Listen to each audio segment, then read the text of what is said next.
សួស្តីកូនៗទាំងអស់គ្នាថ្ងៃនេះយើងមករៀនអំពីវិធីចែកមានន័យថាវិធីចែកលេខតែដំបូងឡើយខ្ញុំសូមលើកយកនៅការបង្រៀនពីវិធីចែកលេខដែលគ្មានសំណល់សិនអញ្ចឹងមុននឹងយើងរៀនពីវិធីចែកលេខគ្មានសំណល់យើងយល់គន្លឹះវាសិនតោះអញ្ចឹងគន្លឹះក្នុងការចែកលេខគ្មានសំណល់មាន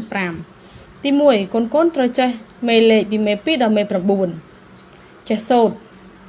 បើសិនជាអ្នកគ្រូមិនមានសៀវភៅមេលេខឬกระดาษមេលេខឲ្យយើងមើលយើងនៅតែអាចធ្វើបានទី2កូនត្រូវចេះដកលេខអញ្ចឹងមានន័យថាទម្រាំដែលយើងឈានមកដល់ការចែកលេខគឺកូនបានឆ្លងកាត់ការដកលេខហើយអញ្ចឹងគឺចេះដកលេខហើយអញ្ចឹងយើងត្រូវតែចេះដកលេខព្រោះក្នុងការចែកលេខនោះមានការដកលេខនៅក្នុងនោះដែរទី3កូនត្រូវតែស្គាល់តំណាងចែក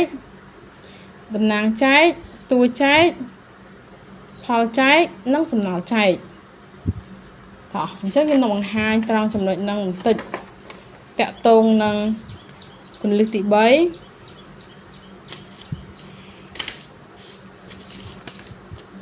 នេះអញ្ចឹងឧទាហរណ៍លេខនេះត្រង់រង្វង់ដែលខ្ញុំគូសនេះយើងហៅថាតំណាងចែករង្វង់ដែលខ្ញុំគូសត្រង់នេះគឺតួចែករង្វង់ដែលខ្ញុំគូសត្រង់នេះគឺផលចែកហើយរង្វង់ដែលខ្ញុំគូសត្រង់នេះគឺជាកន្លែងដែលយើងដាក់សំណល់ចែកតែក្នុងចំណុចនេះគេដាក់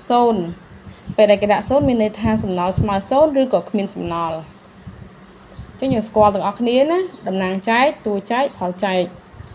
និងសំណល់ចែក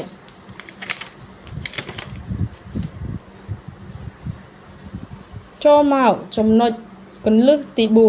4គឺកូនត្រូវចាំថាតួចែកជាលេខដែលយើងត្រូវយកមកសូត្រមេលេខអញ្ចឹងមានន័យថាម៉េច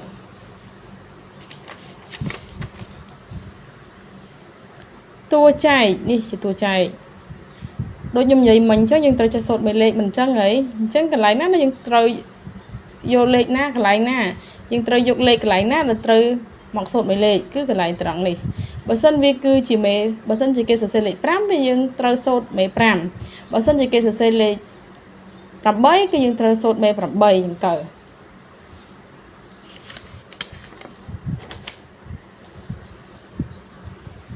តោះចំណុចទី5ចំណុចគន្លឹះទី5ត្រូវចេះផ្ទៀងផ្ទាត់ចម្លើយនៅពេលដែលយើងចែកលេខហើយដើម្បីឲ្យយើងដឹងថាតើយើងចែកលេខហ្នឹងត្រូវឬក៏ខុសយើងត្រូវតែចេះធ្វើរបៀបឬក៏វិធីមួយយ៉ាងដើម្បីផ្ទៀងចម្លើយយើងថាតើយើងធ្វើទៅត្រូវឬក៏ខុសហើយចំណុចត្រង់ហ្នឹងខ្ញុំនឹងលើកយកមកបង្ហាញបន្ទាប់ពីយើងចែកលេខហើយ